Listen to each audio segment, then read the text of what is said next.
Train की सच्ची घटना।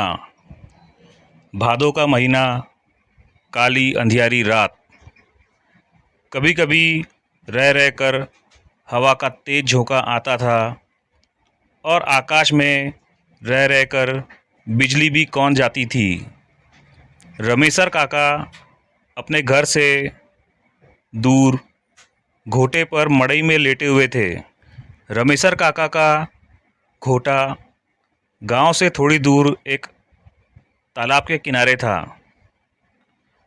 तालाब बहुत बड़ा नहीं था, पर बरसात में लबालब भर जाता था और इसमें इतनी घास उग जाती थी कि डरावने लगने लगती थी।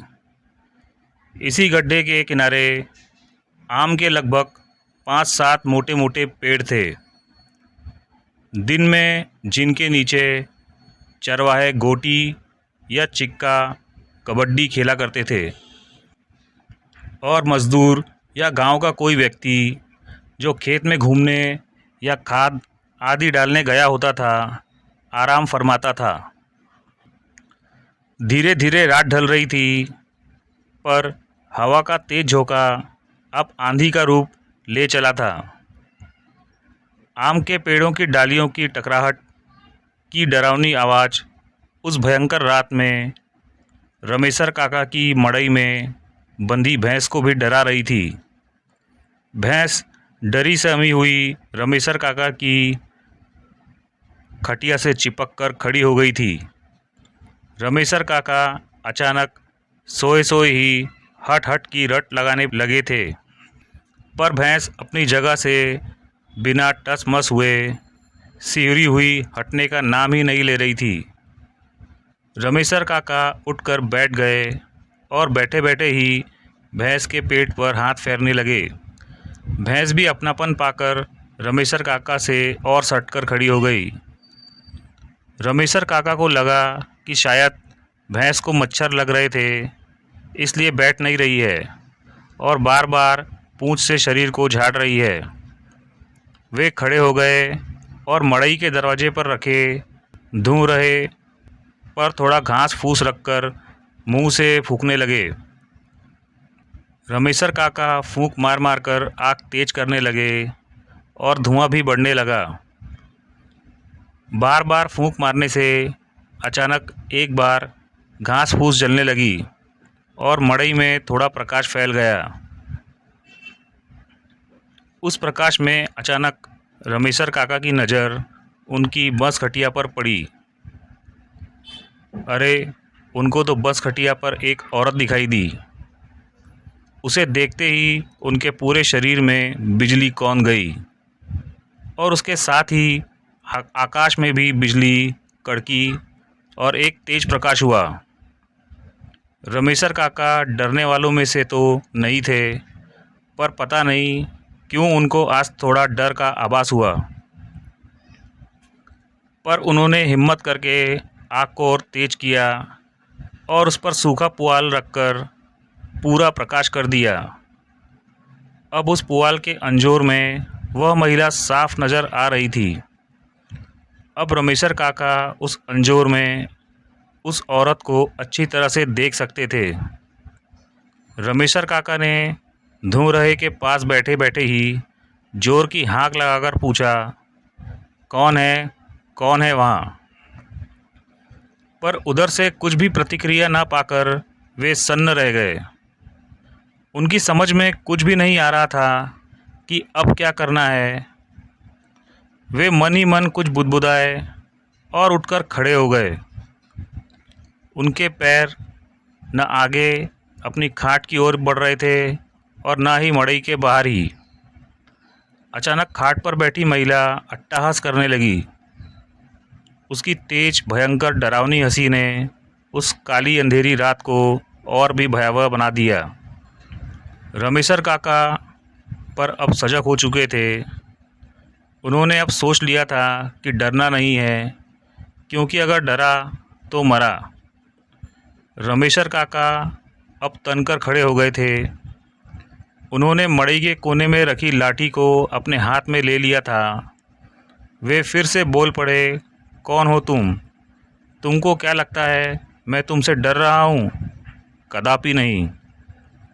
और इतना कहते ही रमेशर काका भी हाँ हाँ करके हंसने लगे।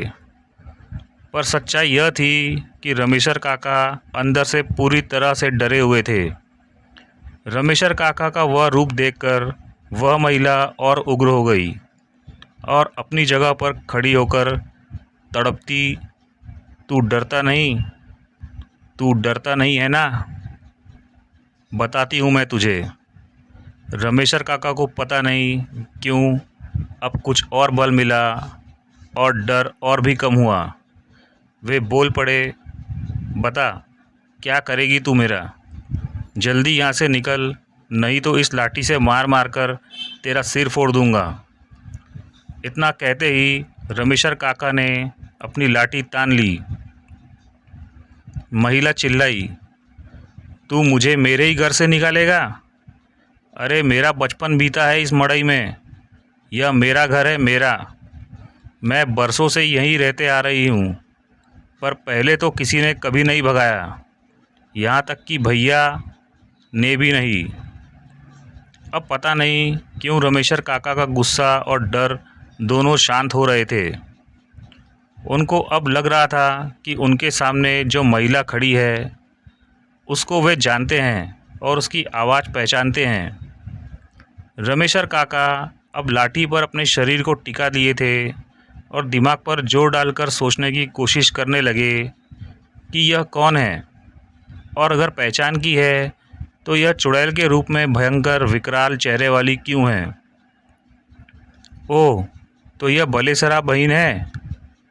अचानक उनके दिमाग में कौंधा, नहीं नहीं, बलेसरा बहन नहीं हो सकती, उसे तो मरे हुए 2500 साल हो गए। अब रमेशर काका अपने अतीत में जा चुके थे, उनको सब कुछ याद आ रहा था। उस समय उनकी बलेसरा बहन 12 से 14 साल की थी और उम्र में उनसे 3-4 साल बड़ी थी।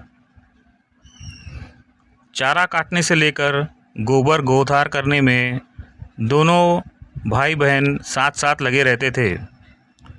एक दिन दोपहर का समय था और इसी गढ़ी पर इन्हीं आमों के पेड़ों पर गांव के कुछ बच्चे ओला पाती खेल रहे थे।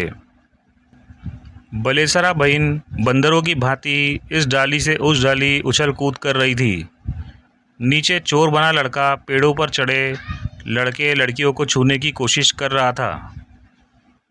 अचानक कोई कुछ समझे इससे पहले ही बलेसरा बहन जिस डाली पर बैठी थी वह टूट चुकी थी और बलेसरा बहन औंधे मुंह ज़मीन पर गिर पड़ी थी। तभी बच्चों को थकुआ मार गया था और जब तक बड़े लोग आकर बलेसरा बहन को उठाते तब तक उसकी यह लीला समाप्त हो चुकी थी। रमेशर काका अभी यही सोच रहे थे, तब तक उन्हें उस औरत के रोने की आवाज़ सुनाई दी। बलेसरा बहन, अब रमेशर काका को पूरा यकीन हो गया था कि यह बलेसरा बहन ही है। रमेशरा काका अब ये भूल चुके थे कि उनकी बहन मर चुकी है।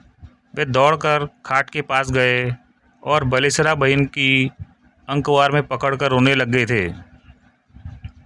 उन्हें कुछ भी सूझ नहीं रहा था। सुबह हो गई थी और वे अभी भी रोए जा रहे थे। तभी उधर कुछ लोग कुछ काम से आए और उन्हें रमेशर काका के रोने की आवाज़ सुनाई दी। उन्हें मड़ई में झांक कर देखा तो रमेशर काका एक महिला को अंकवार में पकड़कर रो रहे थे। उस महिला को देखते ही सभी लोग सन्न रह गए, क्योंकि वह वास्तव में बलेसरा ही थी जो बहुत समय पहले भगवान को प्यारी हो गई थी। धीरे धीरे यह बात पूरे गांव में आग की तरह फैल गई थी और उस गढ़ई पर भीड़ लग गई। गांव के बुजुर्ग पंडित जी ने कहा कि दरअसल बलेसरा जब मरी तो वह बच्ची नहीं थी और उसकी अंतिम क्रिया करनी चाहिए थी, पर उसे बच्ची समझकर केवल दफना दिया गया था और अंतिम क्रिया नहीं किया गया था। उसकी आत्मा भी भटक रही है। लोग अभी आपस में बात ही कर रहे थे, तभी रमेशर काका बलेसरा बहन के साथ मड़ई से बाहर निकले। बलेसरा गांव के लोगों को एकत्र देखकर फूट फूट कर रोने लगी थी। सब लोग उसे समझा रहे थे, पर दूर से ही।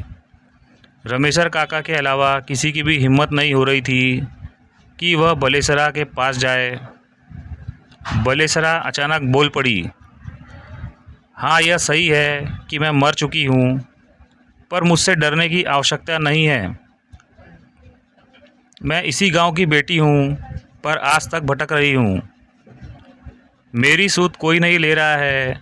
मैं इस गढ़ी पर रहकर अन्य भूत प्रेतों से अपने गांव के लोगों की रक्षा करती हूँ। मैं नहीं चाहती हूँ कि इस गढ़ी पर, इन आम के पेड़ों पर अगर कोई गांव का व्यक्ति ओला पाती खेले तो उसे किसी भूत का को भजन बनना पड़े।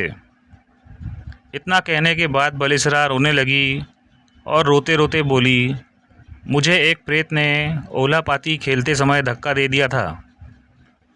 आगे बलेसरा ने जो कुछ बताया उससे लोगों के रोए खड़े हो गए।